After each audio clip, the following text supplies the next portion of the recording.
좀 안내 말씀을 드리고 싶은데 이미 들으셨을 수도 있지만은 저희가 이제 시작하기 전에 가능한 이제 진행되는 동안에 까똑 소리를 안 듣는 게 중요할 것 같아서 혹시 가능하시면 비행기 모드나 무음으로 전화기를 바꿔주시거나 아예 꺼주시면 굉장히 크게 감사드리겠습니다.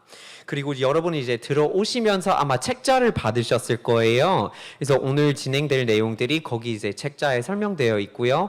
그리고 설문지도 받으셨을 거예요. 그래서 설문조사에 응해 주시면 저희가 앞으로 제주 포럼을 운영하는데 굉장히 큰 도움이 될 테니까 그걸 이제 한번 써주시고 이제 나가기 전에 제출을 해주시면 감사하겠습니다. 기념품도 준비되어 있는데요. 그걸 이제 깜빡하지 않고 잘 챙겨주시고요. 그리고 혹시나 이제 오늘은 사실 이제 대부분의 내용이 다 영어가 아닌 한국말로 진행이 될 것 같고요. 그래서 한국말로 들으실 분들은 이제 상관 안 하셔도 되는데 영어로 들으실 분들은 또 이제 동역이 준비되어 있습니다. 만약에 영어가 갑자기 튀어나오는데 동역이 필요하다 싶으시면 그러면 한국어로 1번 채널에 이제 켜주시면 들으실 수가 있고요. For those of you who would like to listen to this session in English, 영어를 들으시고자 하는 분은 통역 기기를 사용하시면 됩니다. 그리고 2번으로 세팅해 주시면 영어가 나올 것입니다. 시작을 해야 될 텐데요. 오늘은 이제 굉장히 좀 재미있는 포럼의 시간이 될 것 같고요. 제주특별자치도가 주최를 하고 있고 제주경제통상진흥원이 주관을 하고 있으며 갈등을 넘어 평화로 공존과 협력이라는 대주제 속에서 오늘은 우리가 디자인에 대한 얘기를 좀 나누어 볼 건데요. 디자인 포럼을 함께 하게 된 타일러입니다. 반갑습니다. 네, 반갑습니다.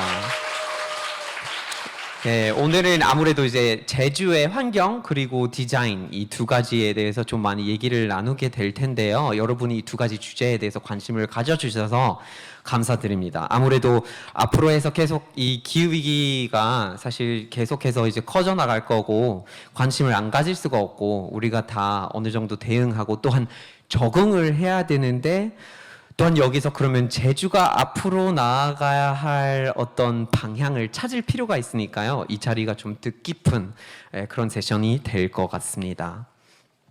그래서 혹시 여러분이 이제 다 이제 제주도가 뭔지를 아시니까 주체가 누군지는 아는데 주관을 하고 있는 기관에 대해서 들어보셨을지는 모르겠습니다. 여기는 이제 제주경제통상진흥원이라고 하는데요. 굉장히 중요한 역할을 하고 있어요.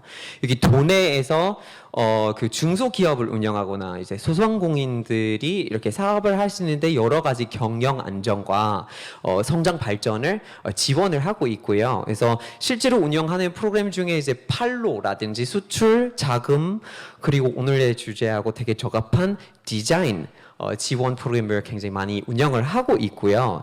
그리고 공공기관입니다. 그래서 이 행사에 앞서서 오늘 사실 원장님께서 자리에 함께 해주셨으니까 간략하게 진흥원에 대한 소개를 해주실 거고 감사의 말씀도 전해주신다고 합니다. 제주특별자치도 경제통상진흥원 오재윤 원장님을 단상으로 모시겠습니다. 박수 부탁드리겠습니다.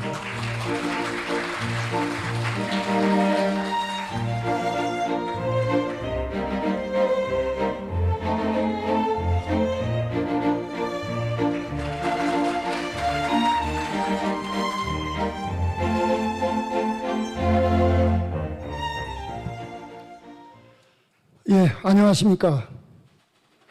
경제통상진흥원장 오재윤입니다.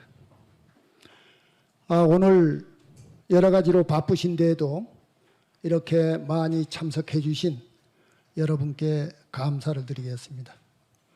또 특히 도의회의 의정활동에 매우 바쁘신데도 특별히 참석하여 주신 강연호 도의회 농수축 경제위원장님께도 깊은 감사를 드립니다.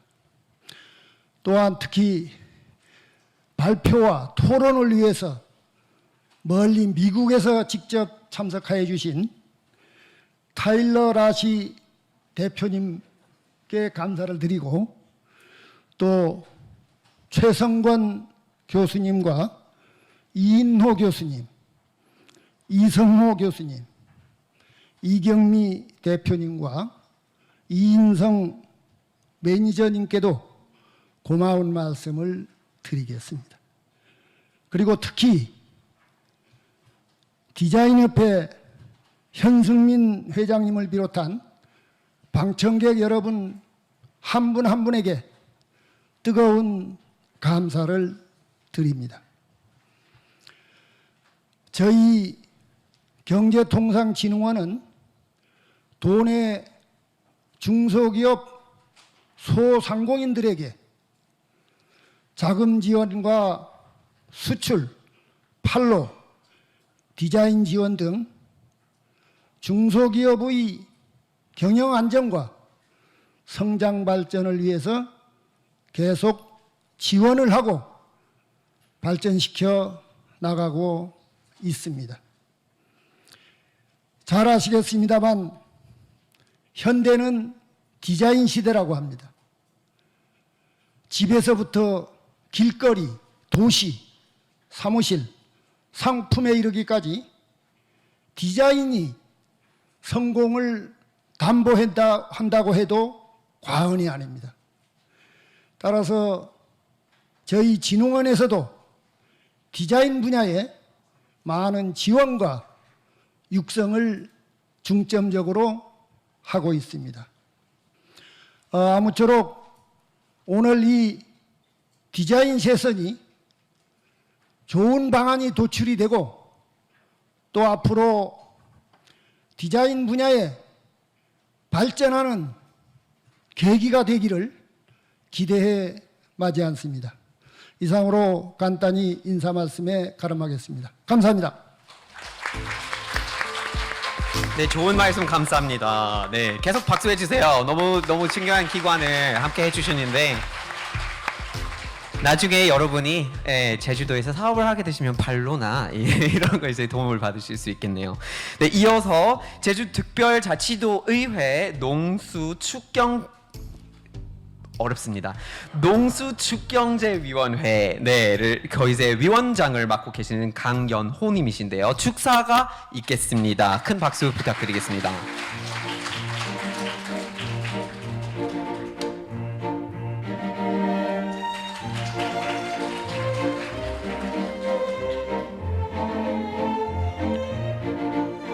자리를 함께 하신 여러분 반갑습니다. 제주특별자치도의회 농수축경제위원장을 맡고 있는 강연호 의원입니다. 다시 한번 인사 올리겠습니다. 환경은 이제 우리에게 결코 간과할 수 없는 현실에 마주하고 있습니다. 각 분야에서 선구자적 역할을 활발히 하고 계시는 전문가 분들이 우리 제주의 미래 가치를 위해 한자리에 모였습니다.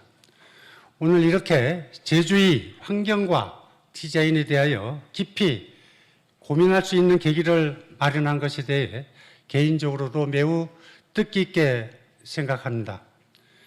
청정 제주를 위해 애써주시고 포럼이라는 소중한 자리를 마련해 주신 제주경제통상진흥원 오재윤 원장님께 깊이 감사드립니다. 특히나 제주의 디자인 산업 발전에 동참과 많은 노력을 기울이시는 모든 분들께도 진심으로 감사의 말씀을 드립니다. 저 또한 제주의 환경을 고민하고 앞으로 우리가 가야 할 디자인 산업 방향성에 있어 중책위 책무를 맡아 더 고민하고 앞장서 나가겠습니다. 제주의 아름다운 자연과 디자인 산업 환경이 저를 비롯하여 여러분이 손끝에 있어 만들어진다는 사명감과 긍정적 시그널이 디자인 포럼을 기점으로 더욱 새롭게 파생되기를 희망합니다. 앞으로도 우리 제주의 환경을 고려한 디자인 산업을 발전시켜 나가는 것에 앞장서 주시기를 부탁드립니다. 우리 도의회에서도 나날이 심각해져가는 제주의 환경 문제를 디자인 산업 관계자 여러분들과 함께 고민하고 연구하며 적극 동참해 나가도록 하겠습니다. 감사합니다. 위원장님 감사합니다.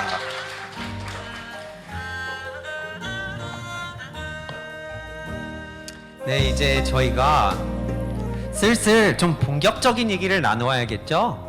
네, 저희 강연들이 준비되어 있는데요. 먼저 그린피스 동아시아 서울 사무소의 이인성 기후에너지 프로젝트 매니저님의 강연이 있겠습니다. 2015년부터 그린피스에서 기후위기 대응을 위해서 캠페이너로 활동해 오셨고요. 현재 기후에너지 프로젝트 총괄로 국내 기업과 업계의 재생에너지 사용 촉구하고 있는 여러 가지 다양한 활동을 이끌고 계십니다. 큰 박수로 환영해 주시기를 바랍니다.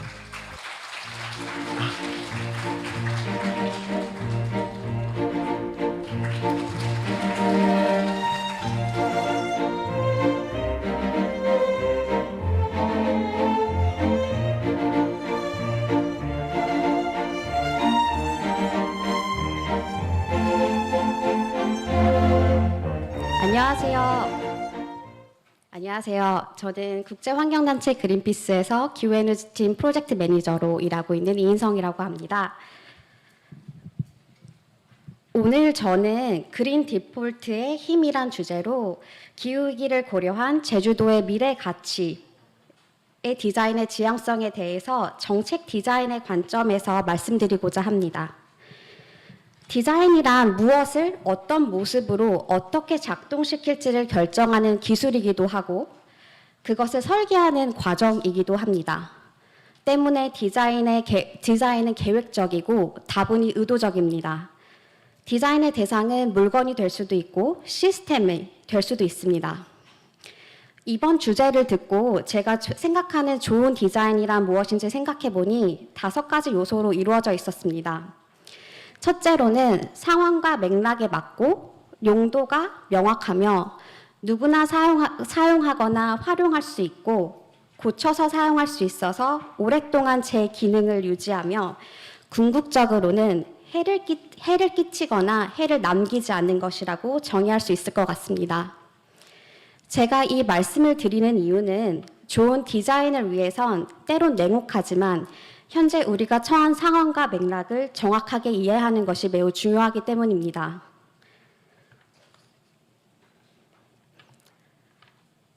이제 굳이 열거하지 않아도 우리는 점점 험악해지는 이상 기후를 눈앞에서 목격하고 있습니다. 올봄 동해안 산불부터 폭염, 폭우, 그리고 가장 최근 태풍까지 올 한 해에만 겪은 이상 기후는 매번 기록적이고 이례적이며 역대급이었습니다. 한국만이 아니었죠. 극심한 폭우로 파키스탄 국토의 3분의 1이 물에 잠긴 반면 문명의 젖줄이라고 하는 주요 대륙의 강들은 모두 극심한 가뭄으로 바닥을 드러냈습니다.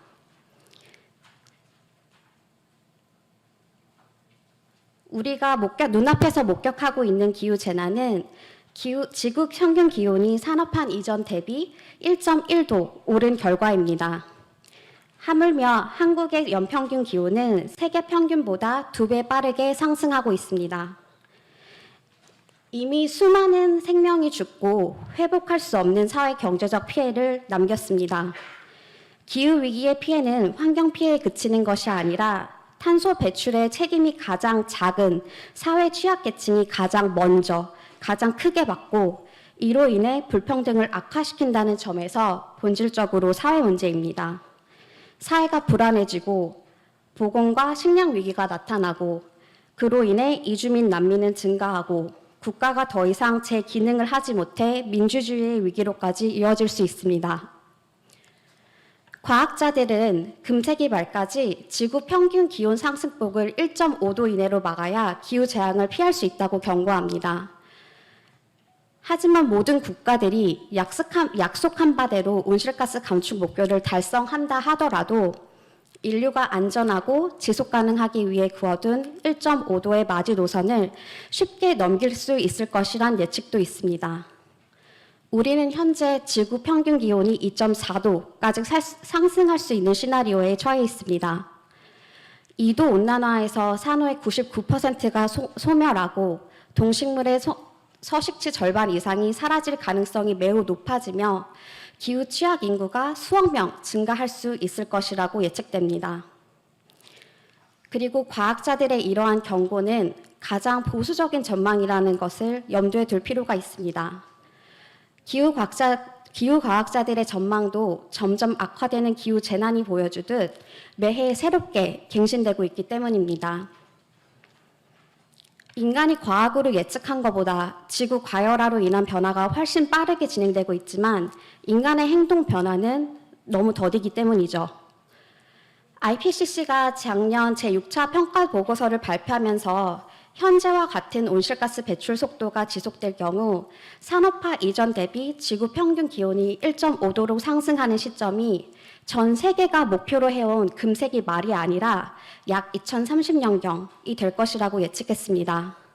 이는 불과 3년 전인 2018년 IPCC가 스스로 했던 예측을 10년이나 더 앞당긴 것입니다. 기후과학자들은 입을 모아 인류가 해본 적 없는 시급하고 전면적인 변화가 필요하다고 강조하고 있습니다. 또한 인류에 대한 적색 경보 상태임을 알리고 있습니다. 이런 상황에서 제주도는 한국의 탈탄소화의 길에 중요한 선례가 될 수 있습니다. 한국 정부는 2020년에 2050년까지 탄소 중립을 달성하겠다고 선언하고 작년에 2030년 국가 온실가스 감축 목표를 상향 조정했습니다. 선언보다 더 중요한 게 실제 이행 계획이라는 것을 고려하면 정부의 목표는 시의적절했지만 시급성에 비해 매우 미흡했습니다.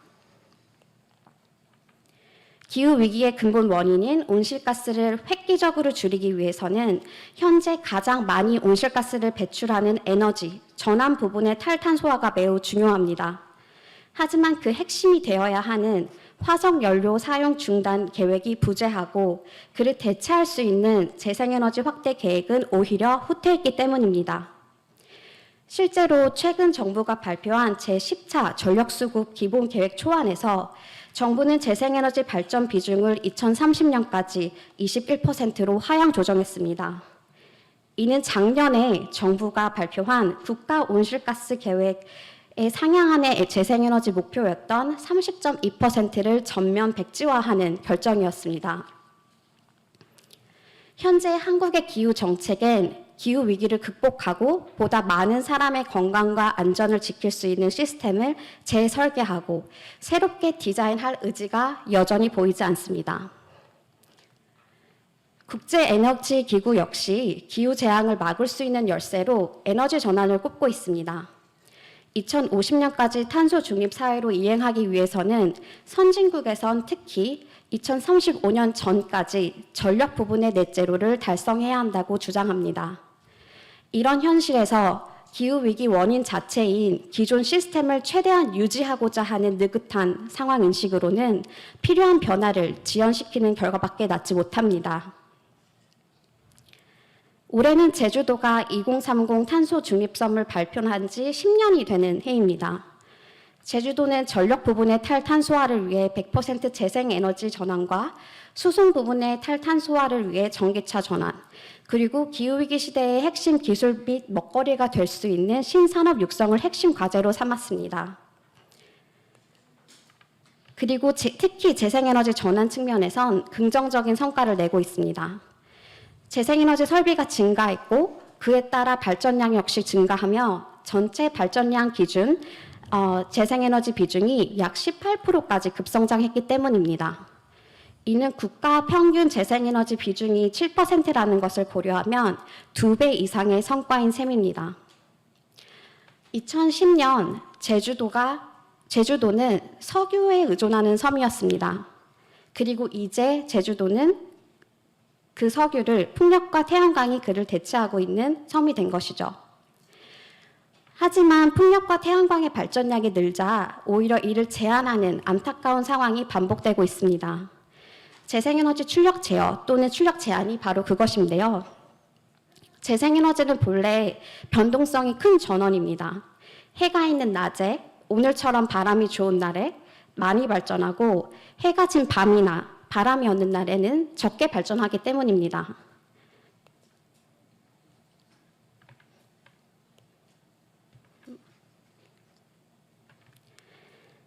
현재의 전력망은 석탄, 가스, 원전과 같은 많은 양을 한꺼번에 또 일정하게 발전해야 되는 경직된 전력원에 맞게 설계되어 있습니다.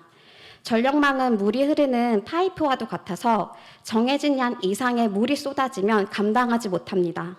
좁은 파이프에 너무 많은 물이 한꺼번에 쏟아지면 파이프가 터져버리는 이치와도 같죠. 계속 같은 양을 내뿜는 전력원을 그대로 두고 재생에너지 전력을 그저 더한다면 파이프가 감당할 수 없게 되는 것입니다. 기존 시스템 하에서 이 문제를 해결하기 위해 가장 쉬운 방법은 재생에너지를 끄는 것입니다. 이런 상황을 두고 어느 언론은 오히려 기후위기를 극복하기 위해 필요한 핵심 기술인 재생에너지를 무분별하고 잉여적인 것으로 묘사합니다. 아이러니한 상황이라고도 할 수 있죠. 풍부한 재생에너지 자원으로 탈탄소화를 더 앞당길 수 있음에도 불구하고 기존 시스템이 여력이 되지 않아 오히려 우리에게 정말 필요한 것을 중단하고 있기 때문입니다. 불을 끌 수 있는 물을 충분한데 물을 제대로 담을 수 있는 도구가 없어 물을 버리고 있는 상황인 셈입니다. 기존 시스템의 언어로는 새로운 시스템을 구축하기가 어렵습니다. 기존 시스템을 작동시키는 요소들이 되려 장애가 되기 때문인데요. 저는 디자인 전문가는 아니지만 가장 좋은 디자인은 낯설게 보고 당연하다고 생각한 명제를 전복시킬 때 나온다고 알고 있습니다. 탈탄소화를 육지보다 빠르게 이끌어온 제주도가 정체하지 않고 다시 한번 도약하기 위해선 새로운 관점이 필요합니다. 그리고 여기서 그린 딜포트의 효과에 대해서 말씀드리고 싶습니다.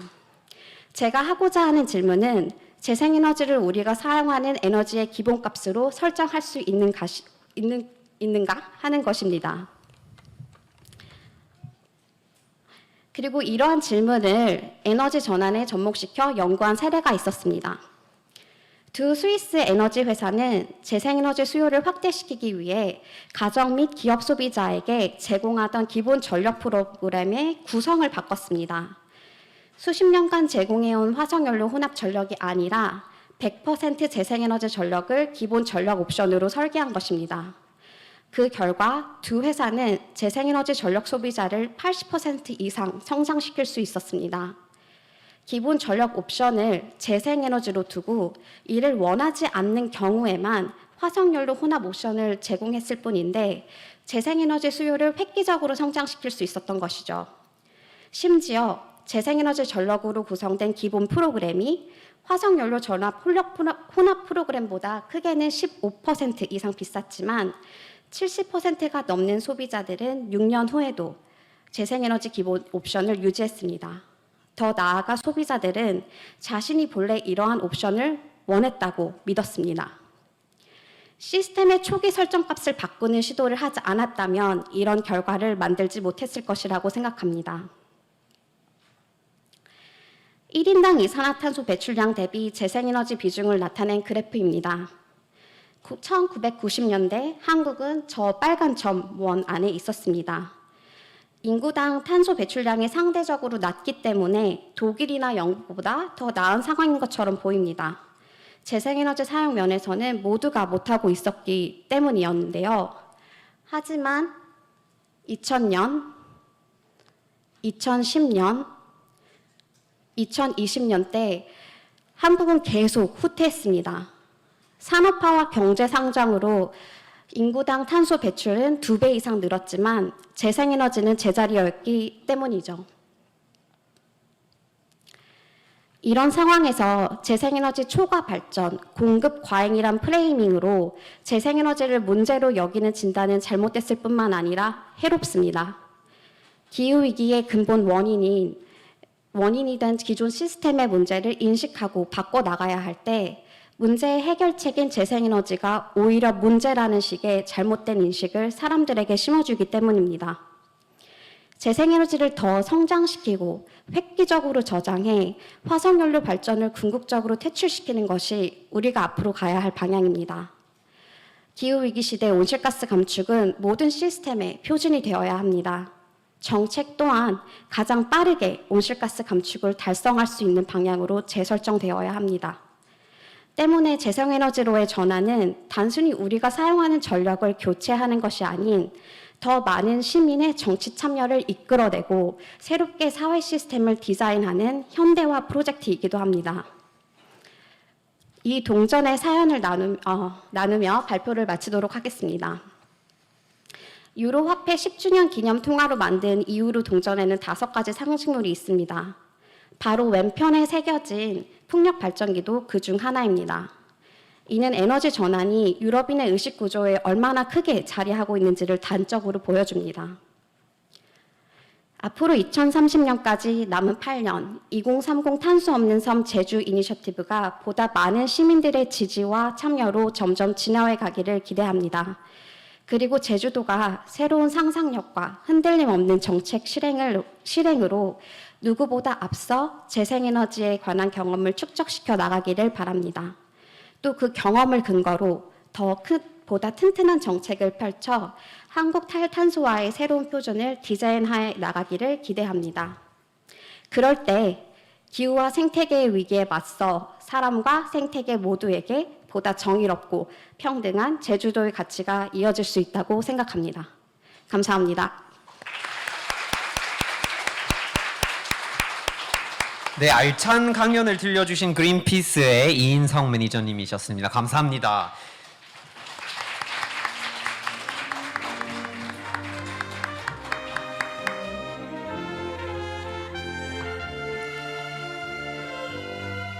저희는 이제 전문가분들 몇 명 모셔보고 이제 제주의 환경 그리고 앞으로 이제 산업 이제 디자인 산업 분야 이런 이제 방향성을 어떻게 맞춰가야 되느냐에 대한 토론을 나누어 보려고 하는데요. 그런데 토론에 앞서 먼저 발표 2개 있을 예정인데요. 첫 번째 발제는 홍익대학교 최성권 교수님께서 3D 프린팅 산업과 관련해서 발표를 해주실 예정이고요. 그리고 두 번째 발제는 사이픽스 이경미 대표님께서 서비스 디자인 산업과 관련해서 발표를 해주실 겁니다. 박수로 모셔주세요.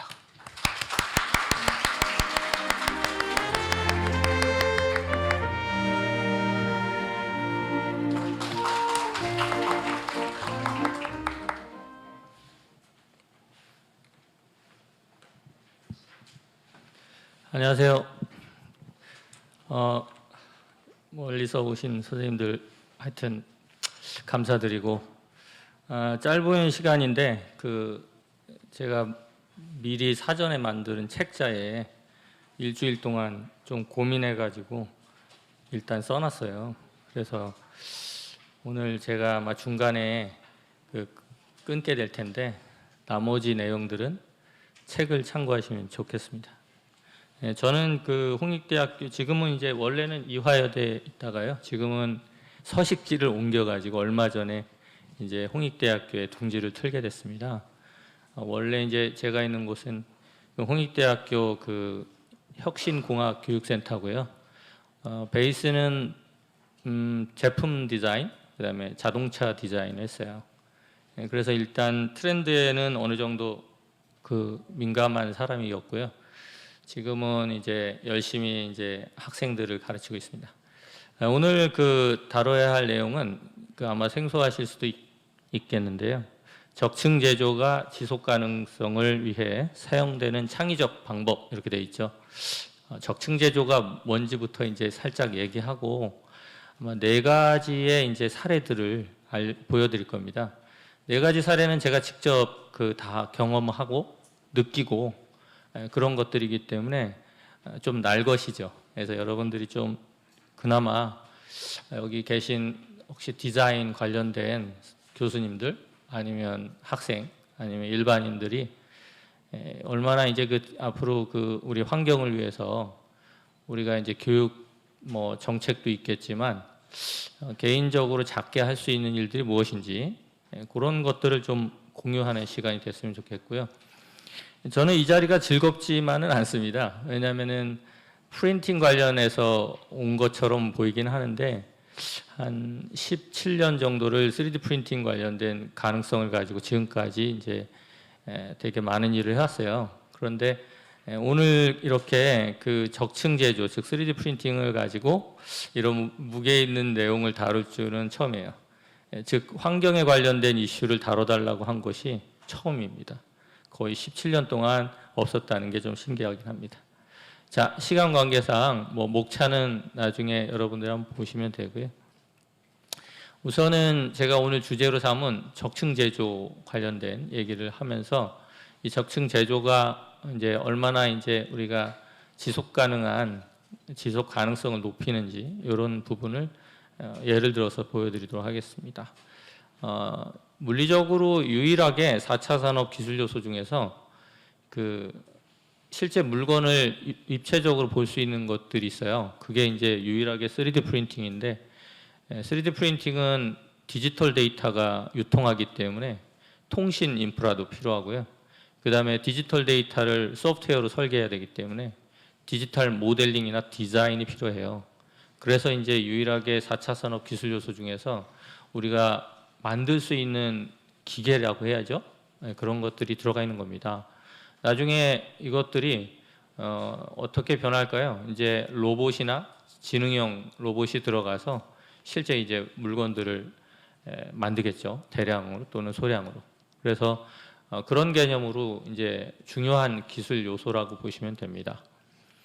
적층 제조는 말 그대로 한 층 한 층 쌓아서 물건을 만들어요. 잘 아시다시피. 그래서 그런데 여기서는 도구가 프린팅이라는 도구가 필요하고 소프트웨어로 디자인 작업이 반드시 선행됩니다.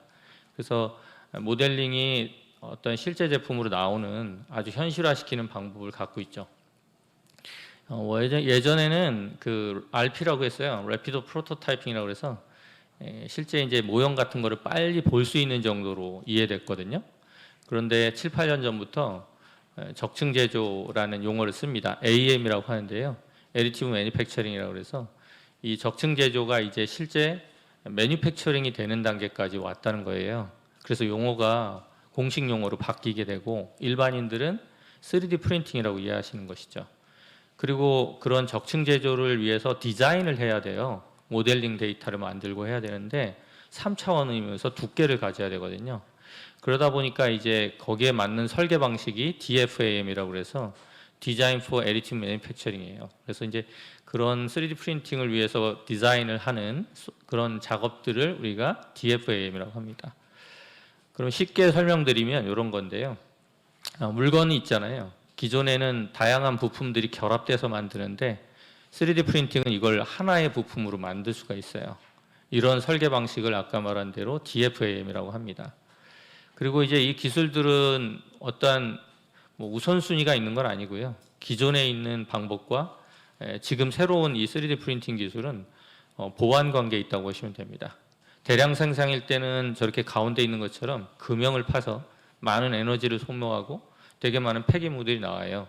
근데 적층 제조는 공구의 간섭을 받지 않기 때문에 상상하는 모든 형태를 사실 만들 수 있다는 장점이 있죠.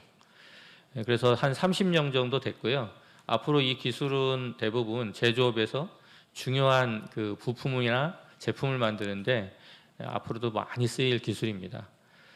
그리고 이제 기술 자체가 세계적으로 표준화된 건 한 7가지인데 가지를 뻗어보면 한 18가지, 16가지 됩니다. 그리고 왜 그러면 3D 프린팅이 이코시스템이냐? 말 그대로 물건을 제작할 때 자유로워요. 내가 원하는 개수만큼만 만들고 원하는 소재만 또는 원하는 양 또 크기 맞게 만들 수 있죠. 그리고 이제 조립 같은 것들이 일부 불필요해요. 그 다음에 내가 어떤 영상을 만들더라도 하나를 뽑더라도 가능하고요. 금형처럼 꼭 대량으로 대량 사출이나 이런 걸 통해서 폐기물이 많이 남는 거를 최소화시킬 수 있는 것이고요. 기술 없이나 누구나 물건을 만들 수 있고 다양한 복제도 가능하고 앞으로 이제 후처리 기술들이 발전하면 이런 그 3D 프린팅을 활용하는 디자인 산업이 상당히 융성할 것이라 보고 있습니다. 패러다임 살짝 얘기할게요. 시간이 많지 않기 때문에.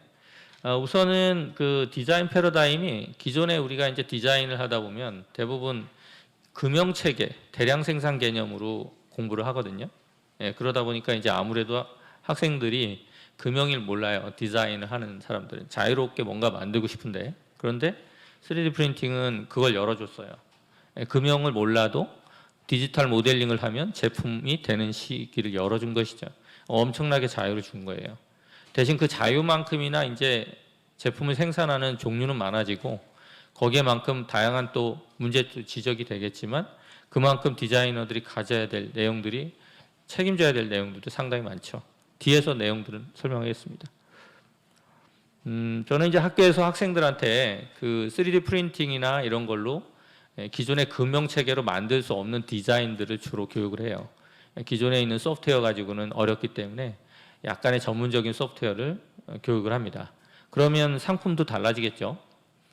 그리고 실제 보시다시피 아까 말한 대로 인공지능을 활용해서 디자인이 되기 때문에 기본적으로 최소한의 재료와 기능을 충실히 수행하는 파트를 만들 수가 있어요.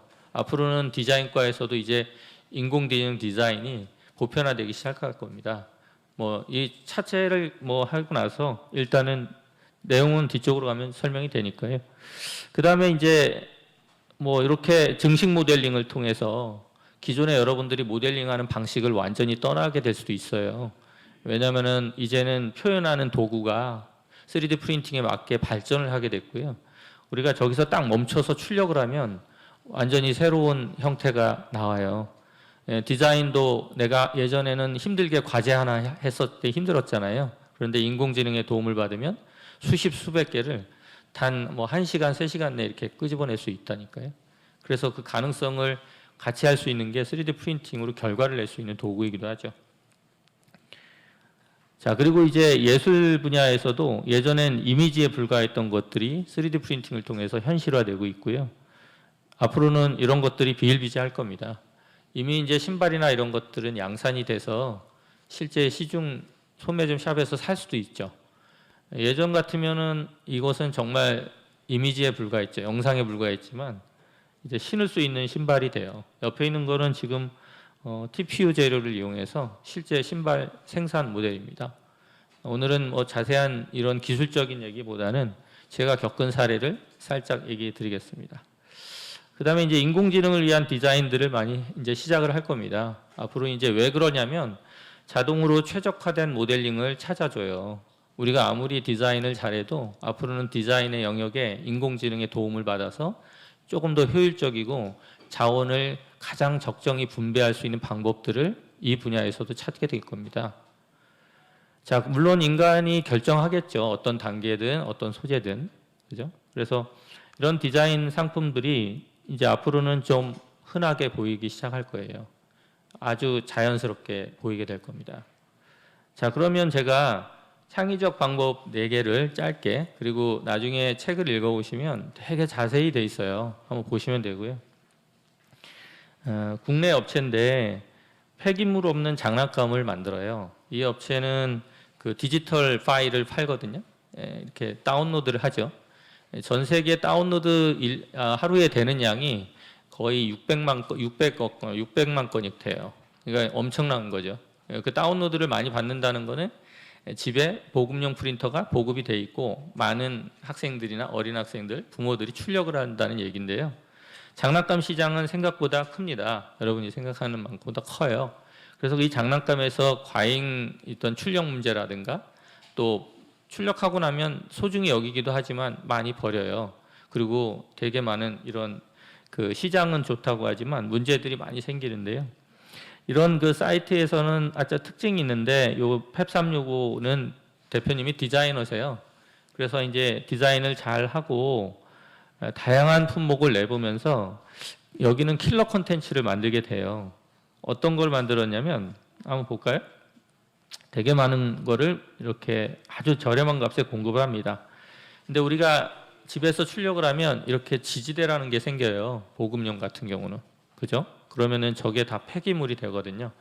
그러면 우리나라에 만약에 저게 3D 프린터가 10만 대만 보급이 가정이 돼 있다고 생각해 보십시오. 얼마나 많은 폐기물들이 자연스럽게 쌓이겠습니까? 자, 이런 것들이 다 뜯어내면 쓸 수 없는 폐기물들이에요. 그러면 이 장난감을 만드는 구상권 대표님은 어떤 생각을 했을까요? 어린아이들이 이거 뜯다가 다칠 수도 있거든요. 그죠? 그리고 기존의 금형으로 뽑은 거는 대량 생산에는 좋지만 되게 많은 폐기물들이 여전히 남고 있죠.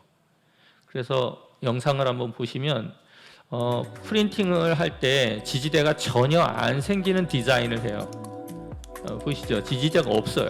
그죠? 그리고 이것이 어린아이들이 그냥 떼어서 바로 접으면 로봇으로 만들어져요. 그죠? 이 폴딩이 된단 말이죠. 그러니까 폐기물 자체가 없는 디자인을 하는 거예요. 이 작은 노력들이 우리 디자이너들이 가져가야 될 그 마인드라고 보고 있습니다. 컨텐츠는 이쁘게 만들 수 있으나 쓰레기를 줄이는 것, 최소한의 재료를 만드는 것은 생각보다 어려워요. 이 부분도 서울대학교 나오고 박사학위까지 받았는데 저 장난감 하나 나오기까지 얼마나 노력을 많이 했겠습니까?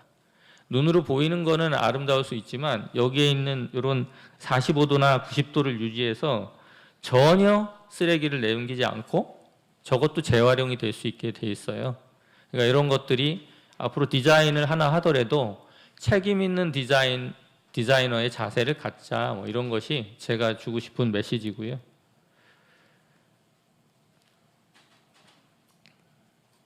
그 다음에 두 번째는 제가 한국에 처음으로 전시를 유치를 해서 했던 사례인데 다크 반더 쿠이즈라고 되게 유명한 산업 디자이너입니다. 이분은 그 냉장고 분쇄를 해서 폐기물을 가구로 만들어요. 조명하고. 그래서 한국에서 전시를 했고요. 1년에 한 4,000개의 그 재활용 의자가 전 세계에 납품이 되고 있습니다. 특징은 로봇을 이용하는데 그냥 만드는 게 아니라 빌드 사이즈 이렇게 이 필라멘트 나오는 거를 되게 두껍게 해서 만들어요. 그러다 보니까 빠른 시간 내에 견고한 물건을 얻는 거죠. 한국 같은 경우는 어떻게 만드나요? 사람들이 작게 만드는 것에 몰두할 때 이 디자이너 생각은 그렇게 생각 안 한 거예요. 재활용을 할 때는 매스가 클수록 재활용률이 높아요. 그러다 보니까 가구에 적용을 해서 로봇으로 치약처럼 두껍게 짜서 견고성을 유지하고 튼튼하게 만듭니다. 그러니까 재활용을 하다 보니까 아무래도 컬러들이 다르겠죠. 그러니까 우리가 디자이너의 사고가 얼마나 중요한지 엿볼 수 있는 대목이에요. 네, 그리고 이렇게 조명이라든가 이런 건 제가 직접 전시를 서울에 했을 때 직접 한 5-6종을 사서 연구 전시도 되고 있는데요. 이건 서울 창업허브에 제가 디렉터로 있을 때 전시를 했던 조명입니다. 이렇게 등대 원리를 이용해서 이렇게 적은 전원으로 되게 밝은 효과를 내요.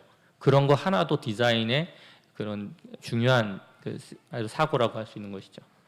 되게 넓죠. 네, 이런 가구는 단 4시간 정도면 나와요. 우리가 사고의 발상을 어떻게 해서 절약하고 뭔가를 만드는가는 여러분들의 몫이에요. 콘크리트, 모수형 콘크리트를 분쇄해가지고 지역 로컬 재료 같은 거죠. 저런 걸 만들어요. 이게 프린팅의 새로운 방법들인 거예요. 이 스피커는 제가 갖고 있는데 이렇게 커요. 60kg 정도 되거든요. 소리 잘 납니다. 우리가 3D 프린팅을 정밀함에만 목매지 말고 자원을 절약하는 방법적으로 생각한다면 새로운 안들을 많이 낼 수 있다 생각합니다. 일리오도 마찬가지로 제가 전시를 한국에 최초로 했었는데요. 이 친구는 RCA 출신이에요. 로얄 아트 오브 칼리지 출신들이 뭘 했냐면 독일은 버려지는 그 가루 타입 되게 많아요. 그런데 이 가루들을 모아서 전압을 이렇게 가하면 저항에 의해서 잠깐의 열이 발생해서 그 열이 필라멘트를 통해서 여기를 감싸면 여기가 달라붙겠죠. 네, 그러면 이 달라붙게 되면은 되게 전원이 잠시 순간 전압만 들어갑니다. 이렇게 물건이 나와요. 네, 그래서 이런 식으로 제가 이제 서울에서 이렇게 행사를 해서 이 친구들이 진짜 어떻게 만드는지를 워크숍을 했었거든요. 저 안에 이제 그 저항체고요. 이게 바로 버려지는 엄청 재료가 비싸요. 20kg에 한 110만 원 정도 하거든요. 저게 저희 연구소에서 1년에 1.5톤 정도가 버려져요. 독일은 저거 만드는 나라인데 얼마나 많이 버려지겠습니까? 그래서 영국 옆에서 공부하던 친구들이 저 재료를 1년간 모아가지고 졸업작품을 해요. 예. 그래서 제가 여기 있던 갤러리인데요. 제가 이런 3D 프린팅 프리미엄 갤러리를 운영을 하면서 이런 실험적 작품을 왜 해야 되는지를 사실은 많이 생각을 했어요. 언젠가는 3D 프린팅이 환경에 대한 이슈를 정확하게 메시지를 전달하지 않으면 그냥 막 생산하는 자동 기계일 뿐이라고 생각할 거라. 그래서 학교 교육에서도 철저하게 버려지는 소재 이런 것들을 어떤 식으로 진짜 물리적인 상품 또는 이걸로 만들 수 있는지, 그죠? 분위기에 따라서 가치도 달라져요. 폐기물인데 폐기물로 만들었어요라고 하지 않잖아요. 요즘은 그 가치를 높이는 것은 디자이너의 창의적인 몫입니다. 자, 마지막으로 실제 이건 기업인데요. 3D 프린팅으로 상품을 만들어서 이미 파는 시대가 됐는데 맞춤형을 통해서 최소 생산을 해요. 주문 생산이죠. 아직 익숙하지 않으시잖아요. 여러분들이 맞춤형 3D 프린팅 안경을 써보시면 완전히 다른 세계를 경험해요. 우리는 그동안 3D 프린팅이 가장 혜택을 주는 분야가 개인 맞춤형인데 그런 것들이 안 됐었거든요. 그래서 이제 이런 기업들은 앞으로 3D 프린팅으로 최소한의 재료 또 잉여 출력이 아니라 필요한 양만큼만 생산해서 생산자부터 벌써 뭔가를 실천하는 서스테이너블이 뭔가를 조금씩 인지시켜 나가는 과정 중에 한 회사라고 보시면 됩니다. 자, 제가 결론으로 말씀드리면 다른 거는 뭐 거창한 얘기보다는 여러분들이 디자이너시고 창의적인 일을 하신다면 제주에 있는 다양한 그 로컬 소재를 3D 프린팅 재료로 머티리얼화 시켜서 뭔가를 할 수 있는 실험적 정신이 요구돼요. 그래서 실천을 해야 되잖아요. 그래서 아무리 세계가 어떻고 이런 거보다 제주에서 우리가 독보적으로 실천할 수 있는 것들 찾아보시기 바랍니다. 이상 강연을 마치도록 하겠습니다. 감사합니다.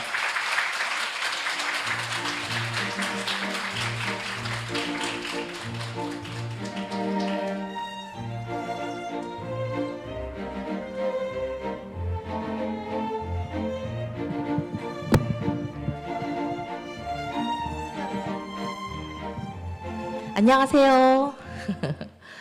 네, 저는 디자인에 대한 시대적인 욕구가 바뀌고 있다고 생각을 합니다. 우리가 만드는 것에서 또 살리는 것으로, 보이는 것에서 보이지 않은 것 사이에 관계성을 만들어내는 일이라고 생각을 합니다. 그래서 오늘은 제대로 질문을 던지는 법이라는 생각을 가지고 여러분하고 한번 같이 생각을 해보는 시간을 가지려고 합니다. 환경과 사람, 디자인으로 연결하기. 네.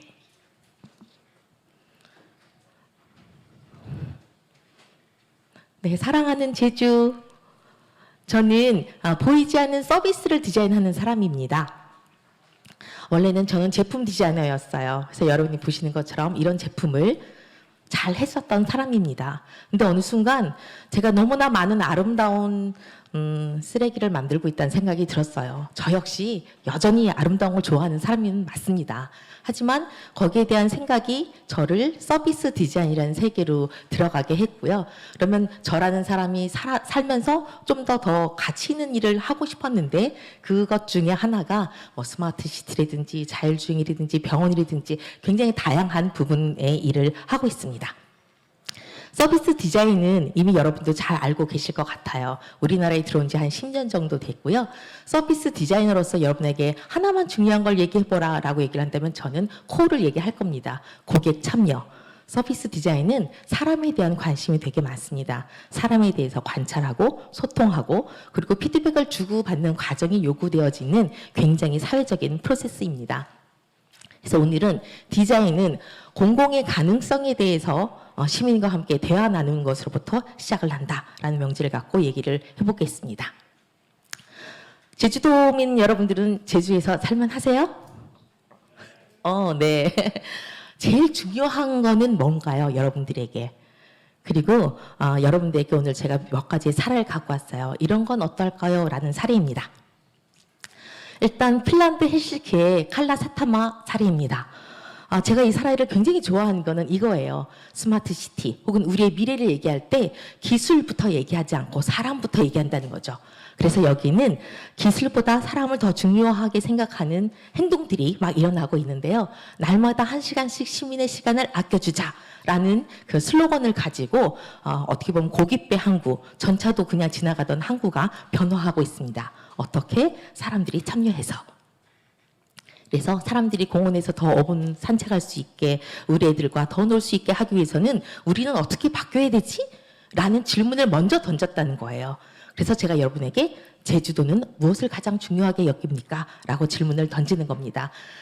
사실 제일 중요한 거는 이 사례는 시민 참여 리빙랩입니다. 시민들이 함께해서 만들어내는데요. 그래서 저는 감히 제주도를 살리는 혁신과 리빙랩이 이 안에서 보글보글 만들어졌으면 좋겠다라는 생각을 합니다. 그러면 결과물이 뭐가 나왔을까요? 칼라 사타마에서 나온 것 중에 가장 큰 거는 자율주행, 시간을 줄이기 위해서 자율주행 전기 셔틀버스를 개발하고 프로토타입을 만들어서 해보고 있고요. 뭐 다 아시겠지만 마스, 타스 이런 시민의 교통수단을 모바일 앱으로 다 연결하는 이런 일들을 하고 있습니다. 당연히 헬싱키 에너지 챌린지라는 그런 정책들도 아이디어 공부들도 하고 있죠. 근데 저를 진짜 이건 진짜 너무 하고 싶어. 우리 제주도에 있으면 좋겠어. 라고 생각했던 건 이겁니다. 쓰레기차, 쓰레기통이 없는 도시예요. 쓰레기를 딱 버리면요. 지하 진공관에 쓰레기가 싹 들어가서 70km로 그 집화장으로 딱 직송이 돼요. 그러니까 쓰레기차가 운영되지 않으니까 우리가 화석 연료를 쓰지 않고요. 뭐 당연히 음식물 쓰레기라든지 종이라든지 5가지 종류로 쓰레기를 구분하고요.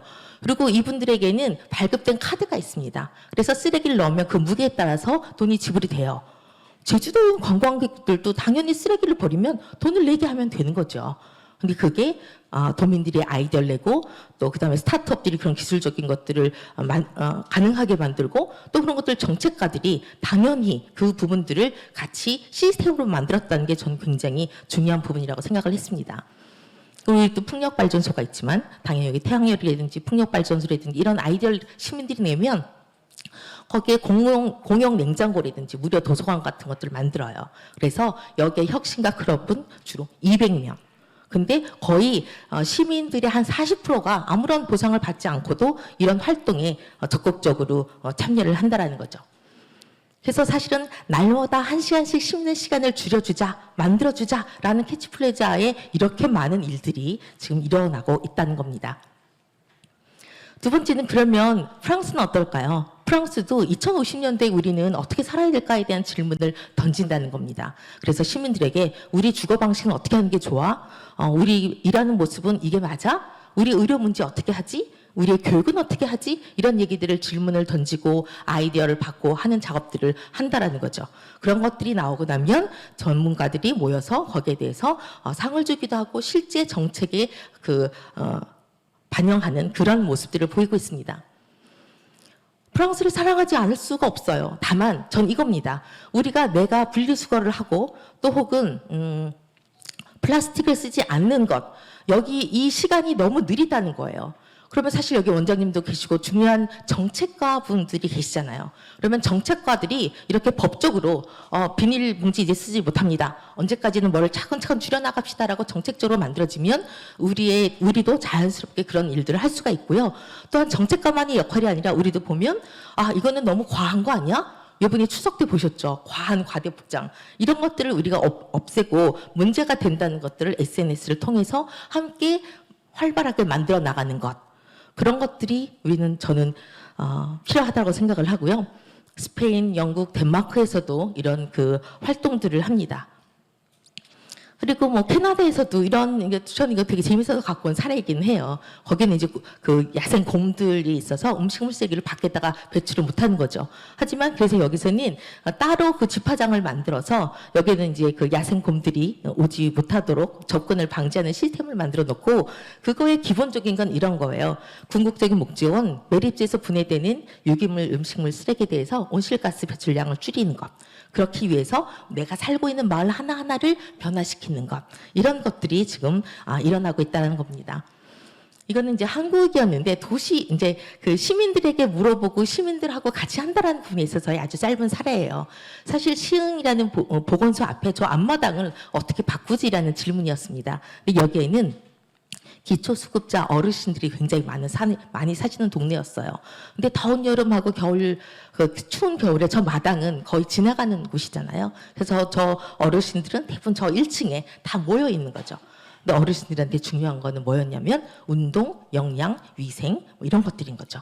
그래서 그것들을 가지고 어른하고 함께 어른들이 할 수 있는 행복한 공간을 마련을 해야 되겠다고 생각을 했어요. 그래서 어르신들에게 물어보고 분석을 해서 이렇게 그 저 장소에서 어르신들이 매일매일 나와서 매일매일 체조를 하게끔 만들고, 그다음에 실제 요리를 같이 해서 나눔하게끔 만들고, 그리고 정서를 생각을 하고 위생을 생각하는 저런 것들을 만들어서 지금도 굉장히 잘 그 운영이 되고 있다라고 합니다.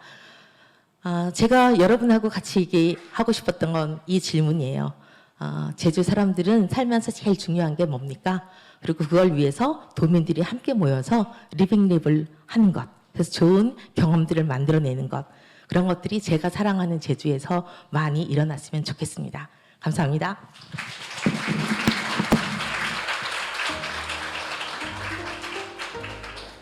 네, 이렇게 유익한 강연을 들려주신 두 분께 한번 다시 박수 보내주세요.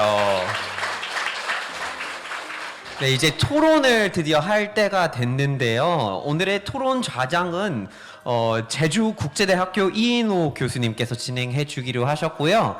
그리고 패널로는 제주대학교 이상호 교수님, 홍익대학교 최성권 교수님, 사이픽스 이경미 대표님, 그린피스 기후에너지팀 프로젝트 매니저 이인성님께서 함께 이제 참석하실 거고요. 저도 역시 이제 같이 하고 있을 거고요. 네. 그러면 시작해 볼까요?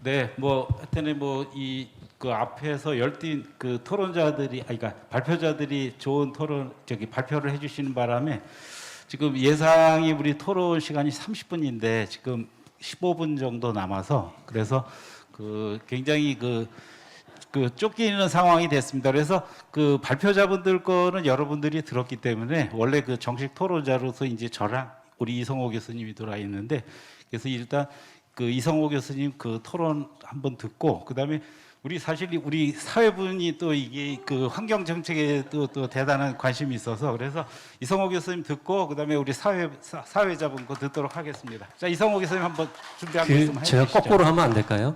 제가 제 얘기 듣고 이제 타일 얘기 들으면 더 묻힐 것 같아서. 네, 그럼 제가 먼저 좀 말씀드리겠습니다.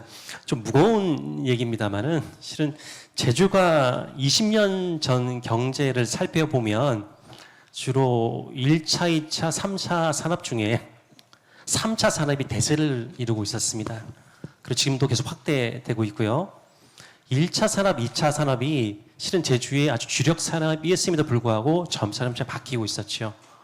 하지만 특히 1차 산업 같은 경우에는 농민이라든가 종사하시는 분들이 굉장히 그 경제적 활동으로 해서 이익이 제주에 다 떨어집니다.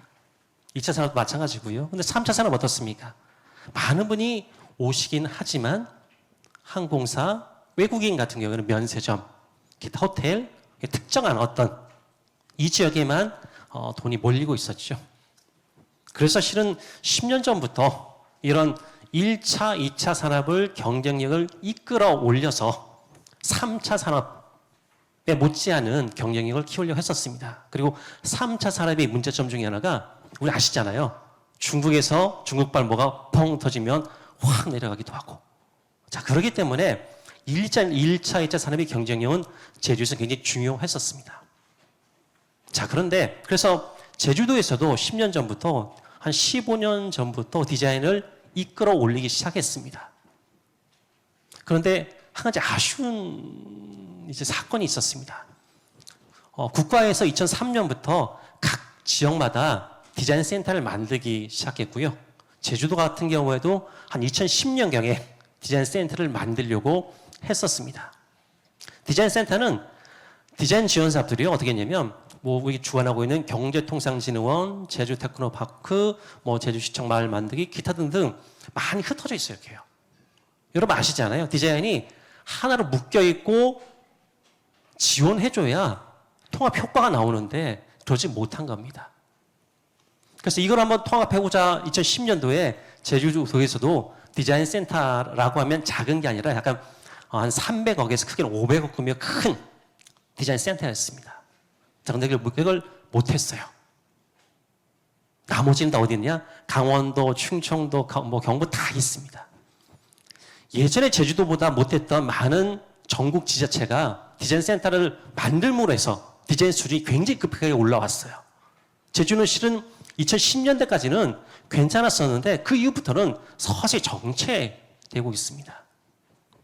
제가 왜 디자인 얘기를 말씀드리냐면 제주의 1차 산업이 핵심은 실은 디자인과 브랜드입니다. 많은 정말로 좋은 제품이 생산되고 있음에도 불구하고 실은 밭대기로 아니면 제값을 받지 못하고 팔리고 있죠. 요즘 감귤도 실은 브랜드가 중요하잖아요. 뭐 브랜드에 따라서 가격 차이가 어마어마하게 납니다. 자, 그런 걸 이런 걸 이제 통합하고 지원해줄 센터가 좀 꼭 필요하다고 생각 들고요. 일단 시발점은 이제 제주특별자치도 경제통상진흥원에서 디자인 업무를 좀 더 크게 확대했으면 하는 바람입니다. 자, 이렇게 디자인을 좀 통합하고 지원함으로 해서 좀 피부에 좀 와닿았으면 좋겠다는 생각도 들어요. 그래서 제가 생각하는 게 또 뭐가 있냐면 생활 속의 디자인이라는 말씀을 드리고 싶습니다. 디자인 얘기하면요, 무슨 뭐 이제 기업 지원 아니면 뭐 농산물 지원 그런 것도 있지만은 3D 프린팅도 있고 환경도 있고 우리가 실은 여러분 제주에 살면서 가장 불편한 게 뭡니까? 주부들이 뭘 하나 주문하는데 제주는 배송료가 왜 이리 비싸? 가구잖아요. 그렇죠. 제주에서 가구 하나 배송시키려면 운송비가 더 듭니다. 각 지역에 리빙 랩을 만들어서 직접 만들어 보고 가구를 내가 사용하고 생활 속의 디자인이 파고들므로 해서 우리 도민 인식도 더 좋아지고요. 디자인 수준도 올라가게 되고 이런 것들이 모여서 제주의 어떤 전체적인 디자인 경쟁력을 향상시킨다고 생각합니다. 또 이제 제주가 이제 추구해야 될 환경, ESG, 그리고 업사이클링, 리사이클링 이런 것들이 제주가 조금 더 이제 다른 지역보다 앞서 나가야 되는 지역이 아니겠습니까? 지금까지는 어떻게 보면 중요하다라고 말은 했지 정책적으로 실현되지 못했습니다. 앞으로는 꼭 실현됐으면 좋겠고요. 그 중심에 아마 경제통상진흥원에서 열심히 해 주실 것 같습니다. 이상 마치겠습니다. 감사합니다. 네, 하여튼 시간 잘 지켜주셔서 감사합니다. 그러면 오늘 뭐 멀리 또 내려오셨는데 우리 타일러 라시 께서 그동안에 생각하신 환경과 이런 정책에 대해서 한번 또 한 말씀 부탁합니다.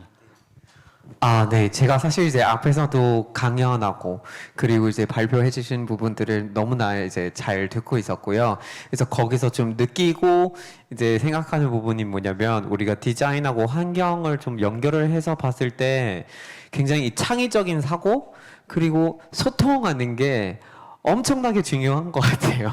네, 사실 그 두 가지 중에 하나라도 빠져 있으면 이 환경을 해결하거나 우리가 적응해 나가기 위해서 필요한 생활 전반을 설계하기가 불가능할 것 같아요. 그 또 이제 왜냐면 소통이 있어야지 정책이라든지 이런 게 만들어지고 그리고 그런 이제 뭐 창의적인 어떤 사고가 있어야지 제조라든지 이런 과정들이 좀 조절이 될 수 있으니까요. 근데 이게 굉장히 좀 새로 출발해야 한다고 생각을 하는 거기 때문에 어려운 것 같아요.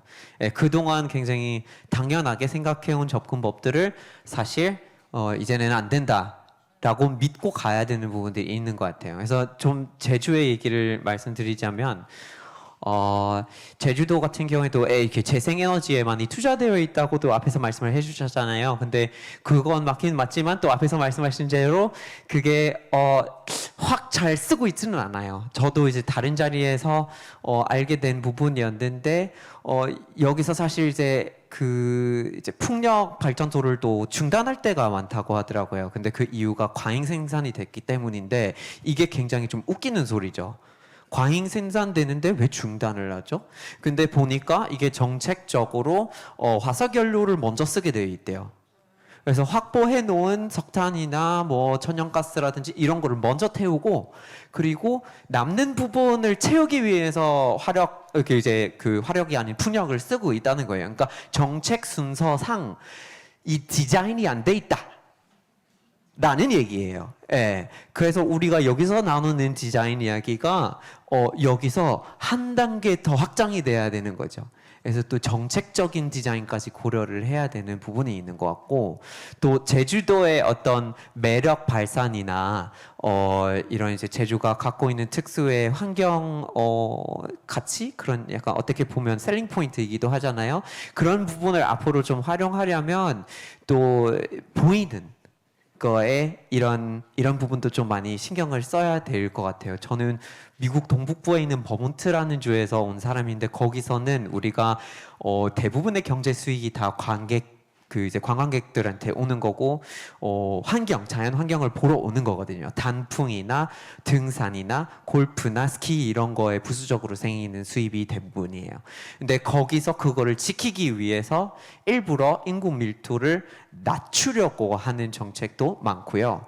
그리고 그 도로 이제 광고판, 전광판 이런 것들이 다 금지돼 있어요.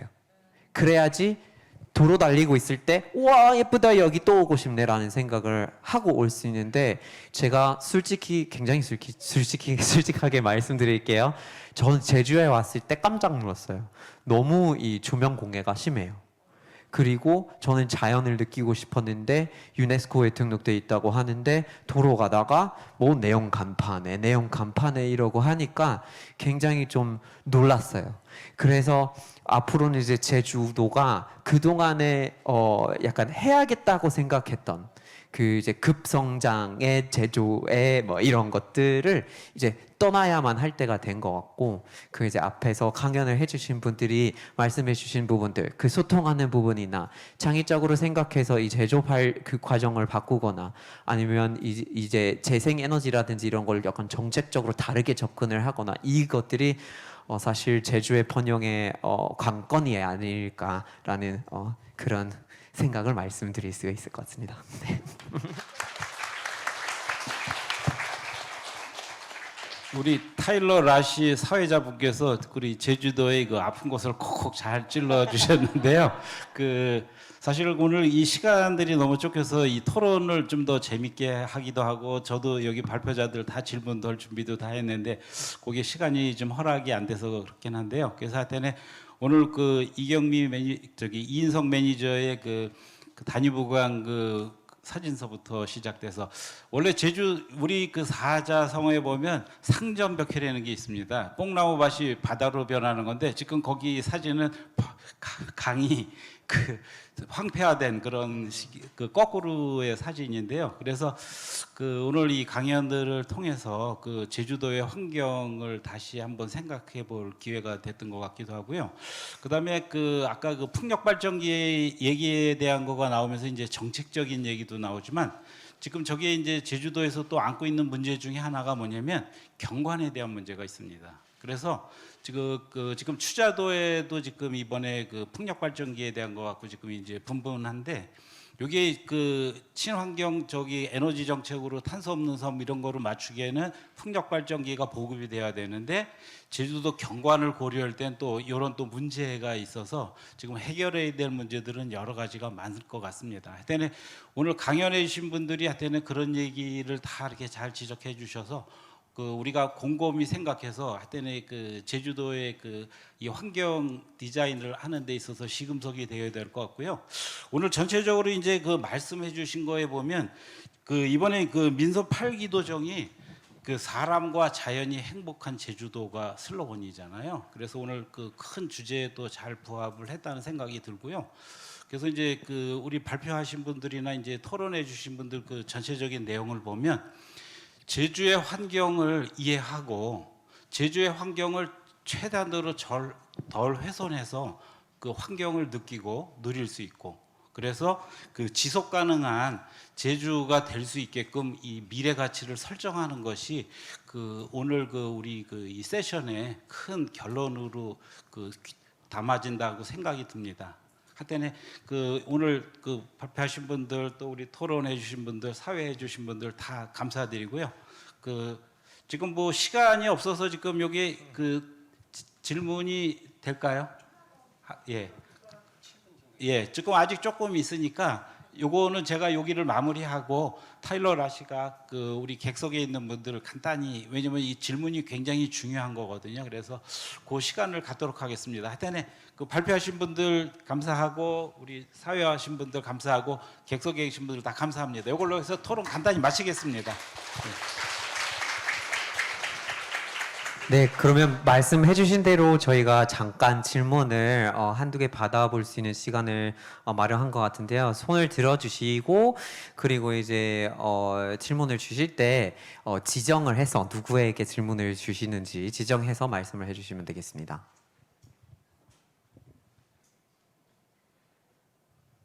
네, 마이크 그냥 전달해 주시면 되겠습니다. 네. 제주 시민인데요. 환경이 쓰레기가 많아가지고요. 커피 삼다수 쓰레기가 많아요. 이거를 재활용했으면 좋겠는데요. 쓰레기가 많아가지고 재활용했으면 좋을 건데요. 혹시 어디 특정 사람에게 질문 주시는 건가요? 강동건입니다. 장애자. 장애인이요. 누구한테 질문하시는지. 네. 저쪽 디자인 담당. 예. 요 재료 머티리얼이 그 PET지입니까? 혹시? 맞죠?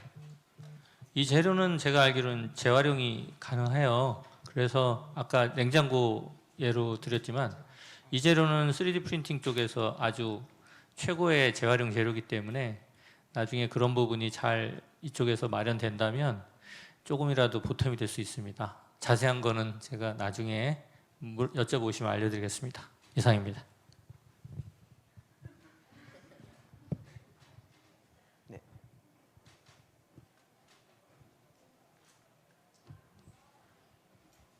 네, 저기 이성호 교수님께 제가 올 초에 제주로 이주를 해서 살게 된 도면인데요. 환영합니다. 예, 가장 심각하게 느꼈던 두 가지가 하나는 난개발이죠.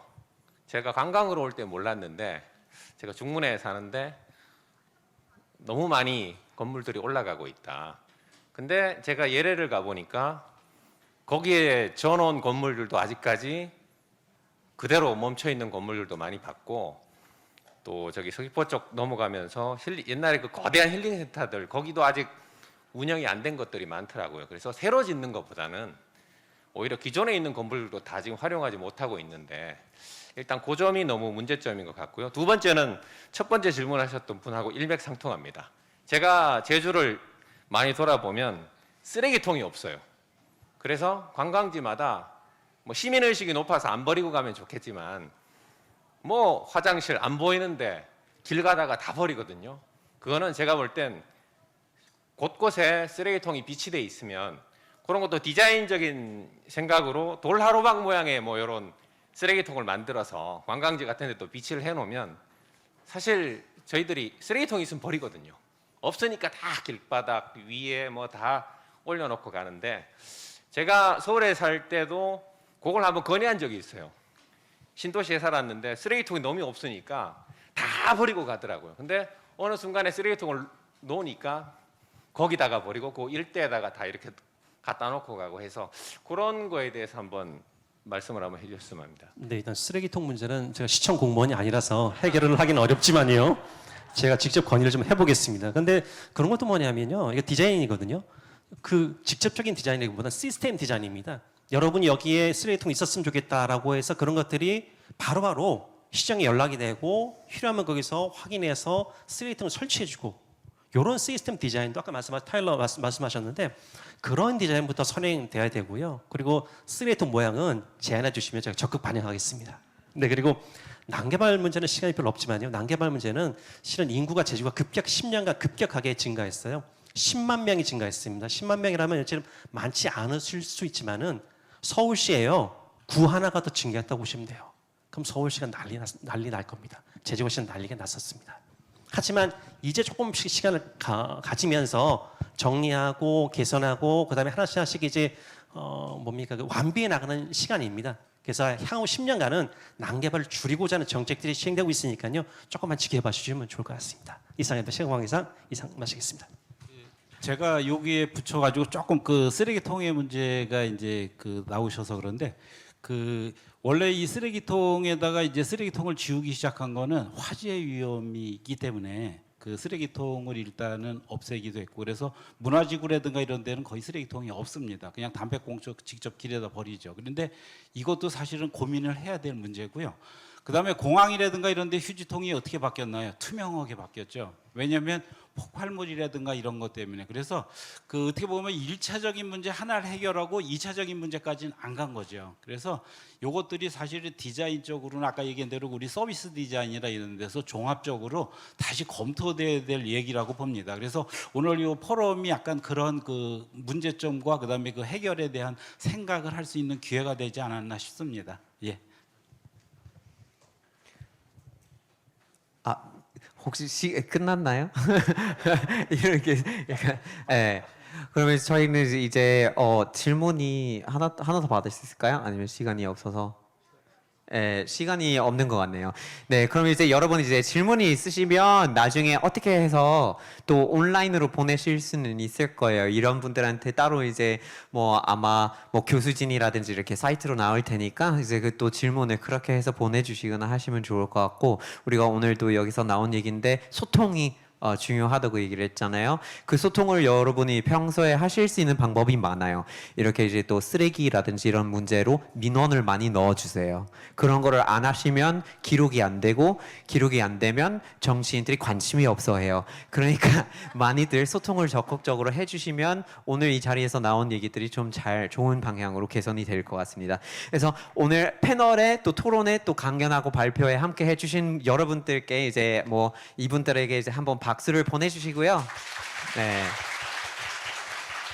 그리고 오늘 세션을 들으러 와주신 여러분들께 감사드립니다. 네. 그래서 이제 이상으로 이제 마무리를 할 것 같은데요. 그러면 나가실 때 설문조사를 받으신 거 꼭 작성을 해서 제출해 주시고요. 그리고 이제 나가시는 동안에 그 이제 기념품을 받으실 수가 있으니까요. 꼭 챙기고 가시면 좋을 것 같습니다. 감사합니다.